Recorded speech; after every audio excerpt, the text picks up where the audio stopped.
안녕하세요. 옛 이야기입니다. 오늘도 와주셔서 감사합니다. 구독과 좋아요는 채널 운영에 큰 힘이 됩니다. 꼭 부탁드리며 오늘의 사연 바로 시작하겠습니다. 안녕하세요. 저는 시장에서 두부 가게를 운영하는 70대 남자입니다. 벌써 가게를 운영한 지 40년이 넘었네요. 지금 가게는 저희 아버지한테서 물려받았어요. 그리고 지금은 제 아들과 함께 3대째 운영하고 있습니다. 저희만의 특별한 비법 덕분에 입소문이 자자하답니다. 물론 가게를 운영하면서 여러 가지 고비도 있었어요. 만약 저 혼자였다면 힘들어서 가게 문을 닫았을지도 모르겠네요. 오늘은 그럴 때마다 제게 힘이 되어준 제 아들의 이야기를 해드리려 합니다. 저는 7살에 자전거를 타고 놀다가 미끄러져서 논두렁에 굴러떨어진 일이 있었습니다. 그때 꽤 심하게 상처를 입었어요. 하지만 당시에는 큰 병원에 갈 형편이 되지 않았어요. 대충 피가 나는 부분만 동여매고 동네 어르신이 알려준 민간요법으로 치료를 했습니다. 하지만 겉으로 드러난 상처가 아물어 가도 저는 다리에 힘을 제대로 줄 수가 없었어요. 시간이 지나면 괜찮아지겠지 했지만 결국 한쪽 다리는 정상으로 돌아오지 않았고 저는 그 뒤로 절름발이가 되었습니다. 부모님은 항상 저에게 미안하다고 하셨어요. 그때 다른 사람들한테 돈이라도 빌려서 큰 병원에 한번 데려갔다면 장애를 갖지 않을 수도 있었을 텐데 하면서 말이죠. 하지만 저는 한 번도 부모님을 원망해 본 적이 없었습니다. 저희 부모님은 누구보다 저를 사랑해 주셨고 저를 위해서 열심히 사셨거든요. 당시 아버지는 시장에서 제가 지금 운영하는 두부 가게를 운영하시면서 근근히 입에 풀칠하고 있었죠. 그런데 저희가 살고 있는 동네가 점점 개발되었고 주변의 사람들이 점점 더 모이면서 시장이 활성화가 되었습니다. 덕분에 가게 매출도 늘고 부자까지는 아니어도 그 시절 저를 고등학교 공부까지 마칠 수 있도록 뒷바라지를 해주실 정도였습니다. 고등학교를 졸업하고 미래를 고민하고 있었어요. 제가 절름발이어서 몸을 쓰는 일을 할 수는 없었고 딱히 공부에 흥미가 있던 것도 아니어서 대학에 가고 싶은 생각도 없었거든요. 그때 아버지가 저에게 두부 가게를 물려받아 보라고 권하셨고 저는 아버지 밑에서 두부 만드는 방법을 배우게 되었습니다. 그리고 그 두부 가게를 물려받게 되었고 지금까지 운영하고 있습니다. 저는 시장 어른의 소개로 만난 여자와 결혼을 했고 두부를 만들어 팔면서 아이도 낳아서 키웠어요. 저는 늘 아버지가 저에게 알려주신 방법 그대로 손맛을 지키려고 노력했습니다. 경제가 발달하면서 저희 가게의 경쟁자들이 점점 생겨나더군요. 대기업에서 파는 두부들처럼 가격을 낮출 수는 없었지만 대신 맛으로 승부하려고 매일같이 새벽에 일어나서 두부를 만들었습니다. 당일 생산한 신선한 두부라고 간판을 걸어서 차별화를 두었거든요. 그래서 꾸준히 사람들에게 사랑을 받았고 수입도 괜찮았습니다. 덕분에 저는 아들 2명도 남부럽지 않게 키워낼 수 있었습니다. 저는 제 아버지가 그랬던 것처럼 늘 열심히 일했어요. 제 아이들을 위해서 말입니다. 하지만 아이들은 절름발이에다가 시장에서 두부를 파는 제가 창피했던 모양이에요. 특히 둘째는 사춘기가 되면서 제가 시장에서 두부를 파는 일을 한다는 것을 부끄러워하기 시작했습니다. 형식아, 오늘 배달 많은데 학교 끝나고 와서 아빠 좀 도와주겠냐? 내가? 싫어. 나 오늘 친구들이랑 학교 끝나고 축구하기로 했어. 아이, 축구는 내일 해도 되잖아. 아빠가 용돈 줄 테니까 좀 도와줘. 싫어. 전에 자전거 타고 두부 배달하러 가다가 반 친구들 만났는데 그 뒤로 애들이 두부 가게 자식이라고 놀린단 말이야. 절름발이 자식이래. 일 시키려면 형한테 시켜. 나 절대로 안 해.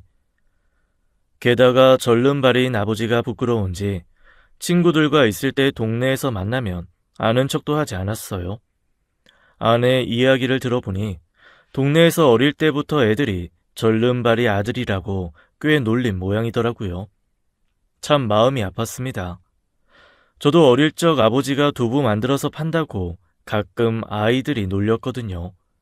배달용 자전거에 딸랑이가 있었는데 제가 지나갈 때마다 딸랑딸랑 거리면서 말입니다. 그때 제가 아버지를 창피했던 생각이 나면서 돌아가신 아버지에게도 죄송스러웠고 왠지 모르게 아이들에게도 미안했습니다. 첫째는 공부도 잘하고 듬직하니 딱 맞아들 감이었죠. 첫째는 어릴 때부터 자기가 하고 싶은 것이 분명히 있었고 잔소리하지 않아도 스스로 하는 편이었습니다. 그래서 뭐든지 믿고 맡길 수 있었어요. 반면에 둘째 녀석은 외향적인 성격의 친구들과 나가 놀기 좋아하고 공부에는 별로 취미가 없었던 것 같았어요. 둘째는 매일같이 놀기만 하고 싶은 게 뭐냐고 물어봐도 별 생각이 없어 보였습니다. 그러다 진로를 결정할 시기에 갑자기 운동을 하고 싶다는 말을 하더군요. 다행히 둘째가 키도 크고 체격도 있고 운동을 잘해서 그쪽으로 나가기로 했어요. 나름대로 소질이 있었는지 고등학교를 졸업 후 체대에 갔습니다. 하지만 졸업을 하고 아무것도 안 하고 매일같이 놀더라고요. 체대 갈 때 체육 선생님 한다고 하지 않았냐? 근데 왜 이렇게 매일같이 놀고만 있는 거야? 처음엔 그랬죠. 그런데 대학 다닐 때 교생으로 잠시 나갔었는데 저랑 안 맞더라고요. 애들이 전부 다 운동할 생각은 없어 보이고 대학의 체육 점수가 중요하지 않으니까 학교 내에서도 체육 선생님을 별로 중요하게 생각하지도 않고요. 게다가 고3 되면 체육 수업 때 자습시킨대요. 그런 환경에서 일하면 평생 보람 없는 일을 하는 기분 들 것 같아서 안 하기로 마음먹었어요. 그럼 대체 뭐 해 먹고 살려고 그러냐? 글쎄요. 생각 중이에요. 하고 싶은 마음 생겨야 열심히 하던지 하죠. 평생 갈 직업인데 하기 싫은데 억지로 돈 벌려고 아무거나 할 수 없잖아요. 그건 대학교 다닐 때 생각했어야지. 벌써 졸업하고 몇 년째냐? 네 나이도 벌써 28살이다. 얼른 취직하고 자리 잡아야 결혼도 할 거 아니야. 하고 싶은 거 없으면 두부가게 일이라도 도우면서 일도 배우고 가게 물려받아. 두부가게는 가업인데 아버지가 예뻐하는 형이나 물려주세요. 제 앞길은 제가 알아서 할 테니까 잔소리 좀 그만하시고요. 한창 집에서 옥신각신하다가 결국 둘째는 헬스장에 취직을 해서 트레이너로 일을 했습니다. 저는 아들의 취직 소식에도 사람 가르치는 일을 할 거면 학교 체육 선생님을 하지 왜 고용이 불안정한 트레이너를 하느냐고 한 소리를 할 수밖에 없었어요. 제 형은 대기업에 다니면서 돈도 잘 벌고 안정적으로 살고 있는데 둘째는 왜 그러는지 한심스럽더라고요. 곧 조금 힘들면 그만두겠지 했는데 그래도 잘 맞는지 꾸준히 일했습니다. 그리고 참한 여자와 결혼도 했고 아이도 낳고 형 못지않게 별탈 없이 잘 살더군요. 그러다 3년 전 제 밑에서 10년 넘게 일한 직원이 갑자기 그만두었어요. 그 직원과 둘이서 같이 일을 하고 있었는데 사람이 한 명이 빠지니 힘들었습니다. 어떻게든 빨리 사람을 구하려고 했는데 시장에서 힘들게 일하려는 사람을 구하는 게 쉽지는 않더군요. 어쩔 수 없이 거의 한 달을 넘게 사람을 못 구하고 혼자 일을 하게 되었답니다. 그리고 주말에 가족끼리 모여서 식사를 하고 있는데 큰아들이 물었습니다. 아버지, 직원 하나 뽑으셨어요? 아직 못 뽑았다.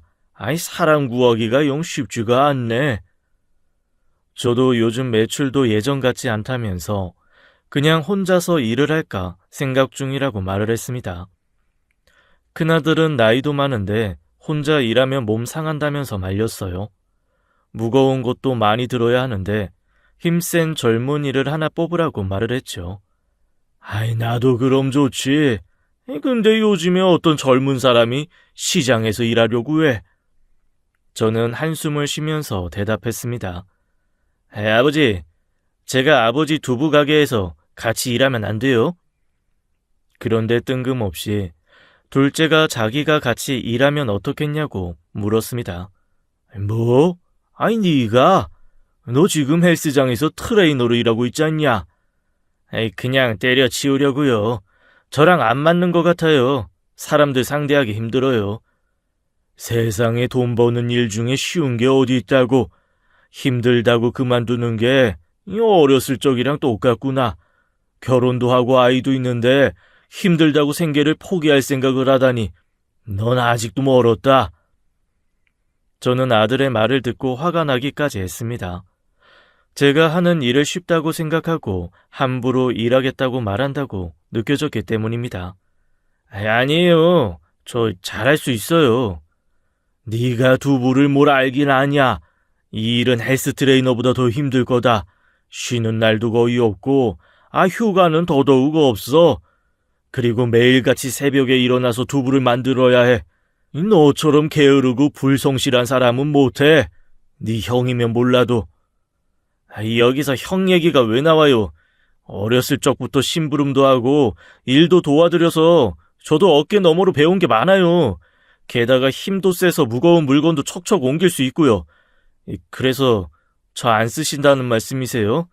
아버지 말씀처럼 요즘 힘들게 시장에서 누가 일하려고 하겠어요. 차라리 편의점에서 아르바이트 하지. 사람 구하기 힘드시다면서 그냥 저 쓰세요. 월급은 조금만 주셔도 돼요. 일이 익숙해져서 쓸만하다 싶으시면 그때 제대로 월급 받을게요. 그런데 둘째가 말하는 것을 들어보니 정말 일하라고 나오라고 하면 당장에 내일부터 나올 기세로 말을 하더라고요. 큰아들은 저희 두 사람의 말을 듣고 있다가 자기는 두부 가게를 물려받을 생각 없으니 둘째에게 기술도 알려주고 대대로 운영하게 하는 것도 좋을 것 같다고 말을 덧붙였어요. 하지만 저는 둘째가 진심으로 하는 말인지 정확히 알 수가 없어서 더는 아무 말 하지 않았습니다. 저는 그저 아들이 일하는 게 힘들다고 투정 부린다고 생각했거든요. 그날 저녁 잠자리에서 아내가 둘째에게 두부 만드는 일을 가르칠 것이냐고 묻더군요. 저는 아내에게 자기 하는 일 있는 애가 왜 내 밑에서 두부 만드는 일을 배우겠다고 하는지 모르겠다고 말을 했습니다. 아마 헬스 트레이너로 일하는 게 돈도 더 잘 벌고 시장에서 매일같이 있는 것보다 나을 것이라고 말을 했죠. 그랬더니 아내가 제가 모르는 둘째의 이야기를 해주었어요. 아들은 돈 많은 동네에 있는 헬스장에서 일하고 있었습니다. 그 덕에 돈도 꽤 잘 벌고 있었는데 그만큼 평소에 갑질도 상당했대요. 하지만 운동 말고는 할 줄 아는 게 없고 자신 덕분에 건강해지는 회원들을 보면서 보람도 느끼고 있어서 꾹 참고 일을 했는데 최근에 헬스장에서 큰일이 있었다고 하더군요. 아들이 가르치는 회원 중 하나가 혼자 개인 운동을 하다가 기구를 잘못 사용해서 다쳤는데 그걸 아들 탓을 했다는 겁니다. 자기가 관리하는 회원이 운동을 제대로 못하고 있으면 와서 알려줬어야 하는 것 아니냐고 말입니다. 그 당시 아들은 다른 회원을 가르치고 있었고 다친 회원의 강습 시간이 아니었기 때문에 치료비를 물어주거나 할 필요는 없었대요. 하지만 헬스장 측에서 그 회원에게 죄송하다고 머리를 숙여서 사과하라고 요구했고 아들은 어쩔 수 없이 사과했다고 했습니다. 아들은 회원들과 자신이 운동을 가르쳐주고 가르침을 받는 서로 존중받는 관계라고 생각을 했는데 왠지 다른 사람들은 갑을 관계로 인식하고 있었구나 하고 느끼게 되었다네요. 그 일 이후로 자기 일에 대한 자부심도 사라지고 회원들에게 가지고 있던 정이 뚝 떨어졌대요. 여보, 형식이 한번 일하게 해주는 게 어때요? 아버님 기술이라서 다른 사람한테 안 알려주고 싶다며. 같이 일하던 그 사람 10년 넘게 일했는데 아무것도 안 알려줬잖아요. 아들이 일하고 싶다고 할 때 받아줘요. 준식이보다 공부를 못해서 그렇지 형식이도 열심히 하면 잘하는 애라니까. 목표가 생겨서 열심히 해서 체대도 갖고 하고 싶은 운동했잖아요. 지금 일하는 헬스장도 엄청나게 오래 다녔잖아. 당신 생각처럼 끈기 없고 대충 하는 애 아니에요. 준식이면 몰라도 형식이는 안 돼. 당신 보면 첫째랑 둘째랑 좀 차별하는 것 같아. 최근 그 일로 지금 하는 일에 더 재미도 없고 보람도 없고 몇 개월 전부터 다른 일 알아보고 있었던 거야. 두부가게 일이 쉬워 보여서 하겠다고 하는 게 아니라고 말이야. 나한테 최근에 계속 이 두부가게에서 일하는 걸 어떻게 생각하는지 떠보더라고. 걔가 오늘 한 말 진심이에요. 저는 아내의 말을 듣고 다음날 둘째를 집으로 불렀습니다. 그리고 다시 한번 물어봤어요. 정말 진심으로 두부가게를 물려받고 싶은지 말이에요. 그랬더니 아들은 초롱초롱한 눈빛을 하고는 고개를 연신 끄덕이더라고요. 힘들고 적성에 안 맞아도 최소한 3개월은 무조건 참고 하기로 약속한다며 가게에 나와서 일을 해도 좋다고 말을 했습니다. 그랬더니 아들은 자기는 힘들어도 끝까지 열심히 하겠다고 하고는 집으로 돌아갔습니다. 저는 아버지께 물려받은 기술이 저한테서 끊기는 것보다는 둘째에게 알려주는 편이 나을 것 같아 알았다고 하긴 했지만 둘째가 과연 열심히 할지 의문이었습니다. 헬스 트레이너가 얼마나 힘든 일인지 저는 잘 모르지만 그건 못지않게 이 일이 힘들다는 건 분명한 사실이거든요. 억센 시장 사람들 하며 드센 아주머니들을 어떻게 감당할 수 있을지 걱정부터 들었습니다. 아들은 제가 일을 배워도 좋다는 허락이 떨어진 다음 날부터 바로 가게로 나왔어요. 저는 시장 음식점에도 납품을 하기 때문에 매일 새벽 2시에 나와서부터 일을 해왔습니다. 그런데 아들은 처음에는 일찍 잘 나오더니 한 2주 정도 후부터는 늦게 나오기도 하더라고요. 왠지 일하는데 지쳐 보이기도 하고 대충대충 일하는 것 같아 보였습니다. 겉으로 표현은 하지 않았지만 막상 일해보니 힘들고 돈도 안 되는 걸 알고 질렸나 보다 하고 있었죠. 하지만 시장 사람들은 아들과 함께 일을 하는 제가 부러워 보였나 보더라고요. 아이고, 이 집은 이제 3대째 내려오는 우리 시장 명물이 되겠구마. 아이, 정말 좋겠네. 아들이랑 같이 일하니까. 하하, 아이 뭐 아들 녀석이 열심히 해야 기분이 좋죠. 아이, 형식이가 얼마나 열심히 하는데 자네랑 다르게 아이 장 보러 온 아줌마들하고도 하하호호 이야기도 잘하고 아이 그냥 구경 온 손님한테도 돌아갈 때 아이 손에 두부 하나 사가게끔 하던데. 그리고는 아들이 일을 잘한다고 저한테 칭찬도 하고 갔습니다. 제가 볼 때는 영 못 믿어 보였기 때문에 기분 좋아지라고 하는 소리인가 보다 했어요. 그런데 시간이 지날수록 사람들의 칭찬했던 모습이 제 눈에도 띄기 시작했습니다. 아들을 보고 우리 집 두부를 사러 오는 손님들이 늘어나더라고요. 안녕하세요. 오늘은 젊은 사장님 안 계시나 보네요. 그분이 말도 참 잘하고 장사 잘하시던데 오늘 쉬시는 날인가? 아들을 찾는 손님들이 점점 많아지자 제가 아들에게 대체 어떻게 했길래 사람들이 두부 사러 와서 너를 찾는 거냐고 물어보았습니다. 아들은 자기가 트레이너 하면서 고객들 상대하는 기술이 많이 늘었다고 너스레를 떨더군요. 저에게 한 수 가르쳐 준다면서 진심을 다해서 고객들의 눈을 맞추면서 이야기를 하면 다 된다고 우스갯소리도 했습니다. 덕분에 신규 고객도 많이 늘었고 매출도 아들과 같이 일하면서 많이 오르게 되었어요. 저도 어느새 손님을 관리하는 쪽으로는 아들을 인정하게 되었습니다. 그런데 얼마 뒤 일이 터졌어요. 가게 근처 다른 곳에 우리 집에서 오래 일했던 사람이 우리 두부 제품들을 그대로 베껴서 가게를 차린 것입니다. 메뉴는 똑같은데 가격은 그쪽이 훨씬 싸게 파는 바람에 저희 가게 매출이 확 떨어졌습니다.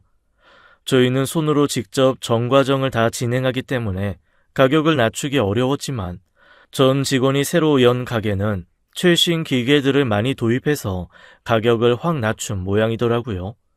제가 맛을 보았는데 제가 느끼기에는 미묘하게 맛이 달랐지만 아무래도 일반 사람들은 맛보다는 우선 가격에 예민하기 때문에 제가 어쩔 도리가 없었습니다. 그런데 문제는 그게 다가 아니었어요. 알고 보니 우리가 가져오는 재료집에서 그대로 재료까지 가져와서 단골들 중 자기가 친하게 지내던 사람들을 빼다가 자기네 제품으로 바꾸기까지 했습니다. 저희 집이랑 다 똑같은데 가격은 훨씬 저렴하다고 말을 하면서 말입니다. 이게 대체 뭐 하는 짓이야? 이 사람이 상도덕이라는 게 있지. 그동안 우리 가게에서 배운 기술 가지고 두부를 만드는 것도 모자라서 단골들도 다 빼가고 이렇게 가까이서 장사를 하면 어쩌자는 거야? 제가 어디서 어떻게 장사를 하든 그게 무슨 상관이시라는 거예요. 이건 제 기술이에요. 그 집에서 일하면서 제가 직접 배운 것들이라고요. 무슨 특허라도 내셨어요? 게다가 딱히 특별한 기술이나 비법이 있는 것도 아니고 다른 집에서도 다들 이런 식으로 두부 만들어요. 그리고 언제 저한테 비법 알려주신 적 있으세요? 제가 비법을 훔쳤다는 증거 있냐고요? 저는 그 직원을 찾아가서 상도덕에 맞지 않는다고 따져보기도 했지만 오히려 당당하게 나오더군요. 그뿐 아니라 그 직원은 우리 가게가 신선하지 않은 재료로 두부를 만들고 당일 생산했는데 팔리지 않은 제품들은 다음날 다시 판다고 거짓 소문을 내기 시작했습니다. 이씨, 그게 정말이야? 여기 두부 정말로 전날에 만든 거 안 팔리면 밀어내기 하는 식으로 당일에 만들었다고 판매한다던데? 아유, 그게 대체 무슨 말씀이세요? 제가 매일같이 새벽에 나와서 콩 불리고 갈아서 두부 손으로 직접 만들어요. 아시잖아요. 밀어내기를 한다니요. 수십 년째 단골이시면서 그렇게 말씀하시면 섭섭합니다. 제 아버지 때부터 쭉 드셨잖아요. 처음 먹었을 때랑 맛이 조금이라도 변한 게 있었어요. 맛이야 당연히 그대로였지. 나도 뭐 의심해서 이런 말 하는 게 아니라 요즘에 시장에 이런 소문이 돌고 있더라고. 그래서 알려주려고 겸사겸사 말한 거야. 정말 그걸 믿는지 단골들마저도 우리한테 당일에 만들어서 판매하는 게 거짓말이었냐고 물어보기도 했습니다. 저는 수십 년 한 곳에서 장사하면서 정말 누구보다 열심히 일했어요. 아버지의 이름에 누가 되지 않게 하려고 더더욱 신경을 썼습니다. 그런데 한순간에 그동안 쌓아왔던 신뢰가 무너져 버리니 참 암담하더라고요. 앞으로 이 사태를 어떻게 헤쳐나가야 할지 막막했습니다. 가게를 접어야 하는 생각까지 들었어요. 아이고, 이제 우리 망했다. 우리 거래처들 다 빼앗겼어. 그리고 지금 거래하는 것들은 우리가 안 좋은 재료로 두부 만들고 만들지 며칠 된 걸 판대한다고 소문까지 돌고 있는 모양이더라고. 아버지, 그런 헛소문 신경 쓰지 마세요. 진짜 아니잖아요. 우리가 정말 그 소문처럼 대충대충 두부 만드는 게 아닌 이상 잠시 있으면 다 사라질 이야기예요. 사라질 것 같지가 않아서 하는 말이지. 벌써 우리 집 매출이 얼마나 줄어들었는지 아냐. 이러다가 월세도 못 내겠다. 게다가 거기는 기계로 만들어서 가격도 훨씬 저렴해서 우리가 경쟁력이 없어. 지금이야 거기가 새로 생겼고 우리 집보다 가격이 싸니까 잠깐 그러는 거예요. 제가 저번에 맛을 보니 우리랑 차이가 많이 나던데요. 우리 두부가 훨씬 맛있어요. 어떻게 사람 손으로 만드는 거랑 기계로 대충 만드는 거랑 같아요. 곧 다시 저희 두부가 사람들한테 사랑받게 될 거니까 걱정 마세요. 그런데 아들은 저와는 달랐어요. 그런 뜬 소문에 개의치 않아 하더라고요. 오히려 저에게 곧 있으면 괜찮아질 거라면서 저를 위로해 주었습니다. 저 헬스 트레이너 할 때 이런 루머 같은 거 많이 겪어봐서 알아요. 회원수 좀 많아지면 그걸 질투한 다른 트레이너들이 뒤에서 여자한테 살살거려서 회원수 늘렸다. 아줌마들이랑 따로 밥 먹으면서 놀아준다. 이런 이야기 수도 없이 들었어요. 처음에 저도 그런 것들 신경 많이 썼는데 어차피 없는 이야기는 다 사라지기 마련이더라고요. 그리고 다른 사람들 그 가게에서 우리 가게를 따라하는 거 알고 있잖아요. 원조는 우리 집이에요. 아들은 자기가 이런 식의 루머로 힘들었던 이야기도 저에게 해주었습니다. 그런데 이제 우리도 그동안 제품들 말고 다른 것들도 개발할 필요가 있는 것 같아요. 요즘 트렌드도 공부하고 소비자층을 좀 더 넓혀봐요. 이렇게 맛있는 두부를 이 좁은 시장에서만 파는 거 아깝잖아요. 아들은 저에게 할아버지가 만들어 놓은 비법의 맛을 지키는 것도 중요하지만 또 다른 방식으로의 시장 개척도 필요하다고 말을 했습니다. 그리고 지금 그런 게 없으니 다른 가게가 하나 나타나자마자 매출이 바로 떨어지고 영향을 받는 것이라고 덧붙이더군요. 듣고 보니 그런 것 같기도 했어요. 그래서 제가 어떻게 해야 할지 함께 고민해보자고 말을 했더니 아들은 웃으면서 자기가 그동안 찾아봐둔 게 있다고 말을 하더군요. 이 말을 한 다음 날 아들은 어디서 알아보았는지 전국의 두부 맛집 리스트를 쫙 만들어서 가지고 왔습니다. 그리고 저에게 이곳들을 다 방문해서 직접 먹어보고 맛있으면 사장님한테 비법도 여쭤보자고 말을 하더군요. 제가 누가 자기만의 비법을 쉽게 알려주겠냐고 말을 했지만 아들은 시도는 한번 해볼 수 있는 일 아니겠냐면서 저에게 말을 했어요. 그리고 저는 아들과 매주 하루씩 두부 가게를 쉬는 날 지방을 돌아다녔습니다. 다른 곳들을 방문해서 두부를 먹어보니 여태까지 저희 집 두부가 제일 맛있는 줄 알았는데 저는 우물 안의 개구리였더라고요. 아버지, 여기 너무 맛있지 않아요? 그래, 여기는 다른 곳과는 다르게 오묘한 맛이 나는구나. 이 두부가 단단한 것 같으면서도 입에서 살살 녹고 말이야. 그럼 한번 어떻게 만드셨는지 물어볼까요? 그럼 아들은 저 대신 사장님께 가서 말을 걸었어요. 적극적인 아들과 다르게 저는 그렇게 하는데 익숙하지 않았거든요. 저 사장님 안녕하세요. 여기서 직접 만든 두부가 너무 맛있다는 소문이 자자해서 한번 먹으려고 멀리서 왔어요. 그런데 정말 직접 먹어보니 손맛이 장난이 아니네요. 아이고, 감사합니다. 말씀하시는 거 들어보니 멀리서 저희 가게 찾아와 주셨나 봐요. 맛있게 드셨다니 제가 다 기분이 좋습니다. 대충 사장님의 반응을 보고 눈치껏 돌려서 비법을 배우고 싶다고 말을 하더라고요.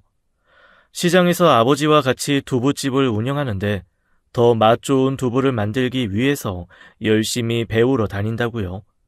물론 자신들의 비법을 알려달라는 저희를 싫어하는 사람들도 있었지만 되게 젊은 사람이 열심히 한다고 좋아하시더라고요.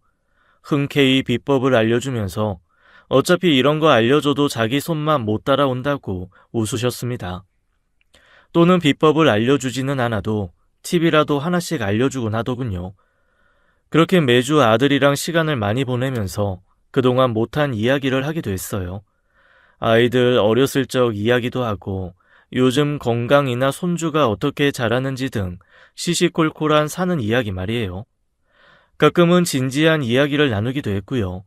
하루는 맛집을 찾아가는 차 안에서 한창 손주들 이야기를 하고 있는데 아들이 뜬금없는 말을 했습니다. 아버지, 감사해요. 저랑 형을 이렇게 잘 키워주셨어요. 갑작스러운 아들의 낯간지러운 이야기에 당황을 해서 아무 말도 못하고 있었습니다. 결혼도 하고 아이도 직접 낳아서 기르다 보니 가장이라는 게 얼마나 힘들고 어깨가 무거운 것인지 알았어요. 저는 아이 하나만 키우는 것도 정말 힘든데 아버지는 아들 둘이나 키우셨잖아요. 정말 대단하세요. 아버지가 저를 이렇게 번듯하게 키워주신 덕에 잘 살고 있어요. 녀석도 참, 이제 어른이 다 되었구나. 그래, 결혼하고 아이 낳으면 어른 되는 거지. 오히려 해준 것도 없는데 이렇게 잘 자라주어서 내가 다 고맙구나. 아들의 용기 낸 말에 저도 부끄러움을 참고 대답해 주었죠. 잘 자라주어서 고맙다는 제 말에 아들 녀석은 멋쩍은 듯 웃어 보였습니다. 이제 일은 좀 익숙해졌냐? 처음에는 새벽에 일어나는 게 힘든지 매일 지각하더니 요즘에는 늦지 않고 잘 나오던데. 일이야 예전에 적응했죠. 근데 할아버지가 개발하신 두부 만드는 비법 배우려면 아직 멀었어요. 이게 비율이나 비법도 중요하지만 손맛도 있어야 하더라고요. 근데 일하는 게 힘들지 않아요. 저 원래 아침에 일찍 일어나요. 헬스 트레이너 할 때부터 회사 다니는 회원들 때문에 새벽 5시에 헬스장 가곤 했거든요. 몇 년 그렇게 살았기 때문에 아침에 일찍 일어나는 거 별로 힘들지 않아요. 그리고 초반에 늦게 나온 건 밤새 두부에 대해서 공부하느라 그랬어요. 아버지한테 큰 소리 빵빵 쳤지만 사실 두부에 대해서 몰랐거든요. 네가 혼자 공부를 했다고? 학교 다닐 때도 하지 않던 공부를? 아예 학교에서 배우는 것들은 실생활에 도움이 안 된다고 생각했기 때문에 열심히 안 한 거예요. 저도 저한테 필요하다고 생각이 드는 건 열심히 해요, 아버지. 생전 학교 다닐 때 책 한 번 진득하니 본 적이 없는 둘째가 공부를 했다는 말에 놀랄 수밖에 없었어요. 사실 요즘에는 두부 맛보다 소비자한테 접근하는 다른 방식들을 알아보고 있어요. 시장에서만 파는 것보다 이 소비층을 늘리는 게 좋을 것 같아요. 저희는 당일 생산 두부를 당일에 판매하면서 맛을 유지하는데 이 소비가 늘어나면 어떻게 그 양을 감당할지가 제일 관건이더라고요. 직접 손으로 만드는 수제 두부라서 이 생산량에도 어느 정도 제한이 있으니까요. 그런데 생각해보니까 오히려 그 부분을 역으로 이용해서 홍보 수단으로 만들면 좋을 것 같더라고요. 매일 판매 수량이 제한적으로 정해져 있으면 먹고 싶어도 못 먹어서 오히려 사람들의 궁금증과 구매욕을 자극시킬 수 있을 것 같은데 어떻게 생각하세요? 네 말을 들어보니 괜찮은 방법 같구나. 나는 그런 쪽으로는 생각을 해본 적이 없었는데 이제 한번 생각을 더 해보마. 아들은 제가 생각한 것 이상으로 두부 가게에 대한 애정이 깊은 것 같아 보였습니다. 저와는 또 다른 방식으로 할아버지한테 물려받은 두부 가게를 발전시킬 방법을 모색하고 있었어요. 그 이야기를 듣고 보니 우리 아들이 이렇게 성실하고 노력하던 녀석이었나 라는 생각이 들더군요. 사실 첫째는 모범생의 공부도 잘해서 예뻐했는데 둘째에게는 매일 형의 밥만 닮아보라고 혼내기만 했었습니다. 성격도 조용하고 내성적이라 항상 집에만 있던 첫째와는 달리 둘째는 너무 활달하고 친구도 많고 매일 밖에 놀러 다니기만 했거든요.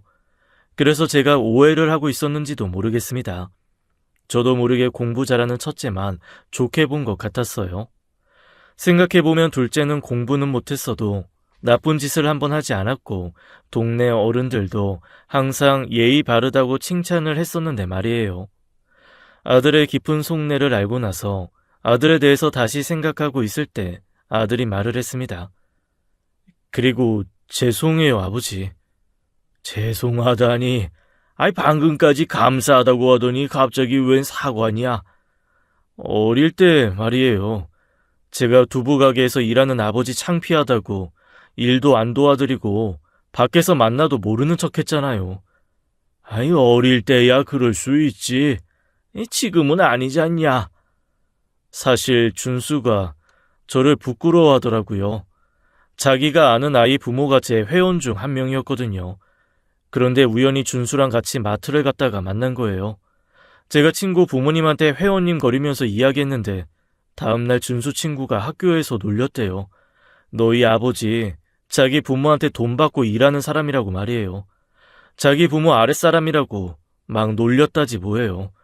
그러면서 제가 창피하다고 말을 하는데 참 그 마음 말로 표현 못하겠네요. 아들은 운전을 하면서 묵묵히 말했습니다. 그런데 그때 제가 어릴 때 아버지를 시장에서 일하는 절름발이라고 부끄럽다고 말했던 게 생각나더라고요. 아버지가 저와 같은 기분이었겠구나 싶었어요. 저는 떳떳하게 일하고 있고 내일의 보람도 있었는데 자식이 내가 하는 일을 창피해하니 당황스럽기까지 했거든요. 아마 아버지도 저와 같은 마음이셨겠죠. 아버지, 그때 정말 너무 죄송했어요. 그런 일이 있었구나. 너무 마음 쓰지 마라. 준수가 크면 널 자랑스러워할 거다. 아들과 함께 시간을 보내면서 이야기를 하면서 그간 쌓였던 오해도 풀 수 있었어요. 그리고 저희 둘의 사이도 돈독해졌고 가족들끼리도 더욱 화목해질 수 있었죠. 저희는 매일같이 밤을 새우면서 새로운 메뉴를 개발했습니다. 정말 열심히 했어요. 아마 혼자였다면 너무 힘들어서 금세 포기했을 거예요. 그럴 때마다 아들은 제 옆에서 힘내라고 저를 다독여 주었습니다. 그렇게 열심히 노력한 끝에 저희는 새로 생긴 가게에서는 팔지 않는 저희만의 메뉴를 만들었어요. 그리고 저희 두부와 어울리는 소스도 따로 만들어서 좀 더 우리 가게만의 특별한 맛을 만들어내게 되었습니다.